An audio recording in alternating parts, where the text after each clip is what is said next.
ज्या भगवान बिरसा मुंडांनी आदिवासी समाजाला एकत्र करून, हिंदू धर्माला एकत्र करून जी क्रांती ज्योत पेटवली होती, ज्या काळात संघर्ष आपला माती टेपलेला होता, इंग्रजांचा काळ असेल, मुघलांचा काळ असेल, या सगळ्यांच्या काळामध्ये जेव्हा आपण सर्व संघर्ष करत होतो, विखरले जात होतो, त्या काळामध्ये आपल्यासारख्या एका सामान्य ठिकाणी एक क्रांती ज्योत म्हणून भगवान बिरसा मुंडांनी जो संघर्ष उभा केला, जे संघटन उभं केलं, ज्याचा आज परिणाम म्हणजे आज आपण त्यांची 150वी जयंती साजरा करतोय। अभिमानाने, छाती गौरवाने आपण त्या भगवान बिरसा मुंडांना वंदन करतोय आणि या भारत भूमीवर फिरू शकतोय। त्यांचं एकमेव कारण म्हणजे हे असे स्वातंत्र्यवीर, त्यातले एक भगवान बिरसा मुंडा। अवघ्या तारुण्य वयामध्ये आपल्यासारख्या युवकांना सोबत घेऊन ज्या भगवान बिरसा मुंडांनी ही क्रांती ज्योत पेटवली।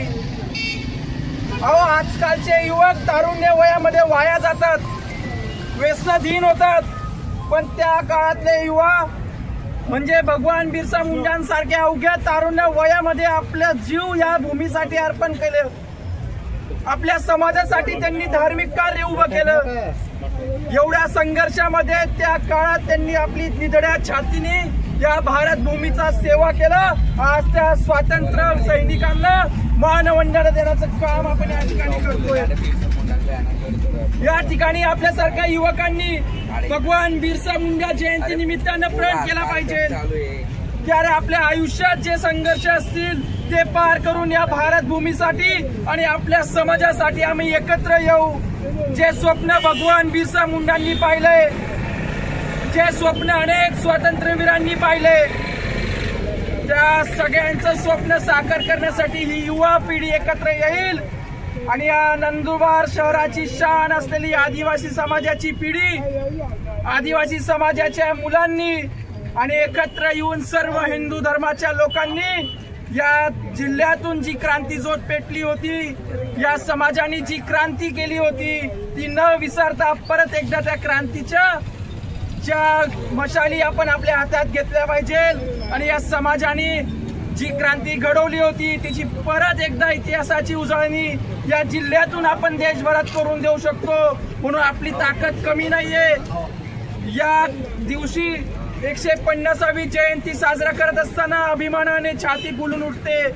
ते आमच्या पूर्वजांनी तो इतिहास गाजवला, आमच्या पूर्वजांनी तो इतिहास गाजवला, त्यामुळे आज आम्ही या ठिकाणी आमचा तिरंगा असेल, आमचा भगवा असेल किंवा आमच्या समाजाचा प्रत्येक कार्यक्रम असेल, आम्ही अभिमानाने करू शकतोय। आपण त्या लोकांना विसरता कामा नये। स्वातंत्र्य सैनिक असलेले सगळे क्रांतिकारी असतील किंवा भगवान बिरसा मुंडा असतील, आज या ठिकाणी त्यांचे विचार आपल्याला घेऊन जायचे।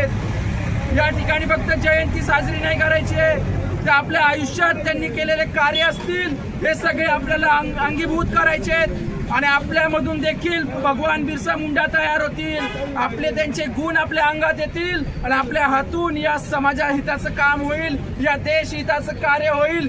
एवढं सगळ्यांनी या ठिकाणी प्रण करायचं आहे। मित्रांनो, या जयंत्या फक्त साजऱ्या करण्याच्या नसतात, तर या जयंत्या त्या इतिहासातून शिकण्याच्या असतात। आपल्या समाजातल्या युद्धांनी जे कार्य केले त्या समाजासाठी आपण काहीतरी देणं लागतो, या देशासाठी आपण काहीतरी देणं लागतो आणि त्या देण्याची परतफेड करण्याची वेळ जी असेल ती ही आहे, असं याच्या दिवसाला समजायचंय। आणि परत एकदा भगवान बिरसा मुंडा जयंती निमित्तानं सर्वांना मी शुभेच्छा देतो। आपल्या देशभरामध्ये जनजाती गौरव दिन साजरा केला जातोय, आपण देखील त्या कार्यक्रमाचा भाग होऊया। आपल्या वाड्या वस्त्यांवर ज्या लोकांना भगवान बिरसा मुंडा माहित नसतील, ज्या लोकांना जनजाती गौरव दिन माहित नसेल, ज्या लोकांना आपल्या समाजाचा इतिहास माहित नसेल, त्या सगळ्यांना आपल्याला जनजागृत करायचंय। जे भगवान बिरसा मुंडांनी काम केलं आपला समाज एकत्र करण्याचा, आपण देखील त्या सर्वांना एकत्र करून या देशाचं हिताचं कार्य आपण या ठिकाणी करूया। नंदुरबार शहराची शान असलेली आपली सगळी युवा पिढी, आदिवासी समाजाची युवा पिढी ही जी विखरत चालली असेल त्यांना योग्यरीत्या या स्वातंत्र्य सैनिकांनी पाहिलेलं स्वप्न पूर्ण करणाऱ्या मार्गावर आपल्याला आणायचं, एवढं या ठिकाणी प्रण घेऊ आणि परत एकदा सगळ्यांच्या वतीने भगवान बिरसा मुंडांच्या चरणी वंदन करू आणि जयंतीच्या सर्व देशभर आपण शुभेच्छा देऊया. जय श्रीराम, जय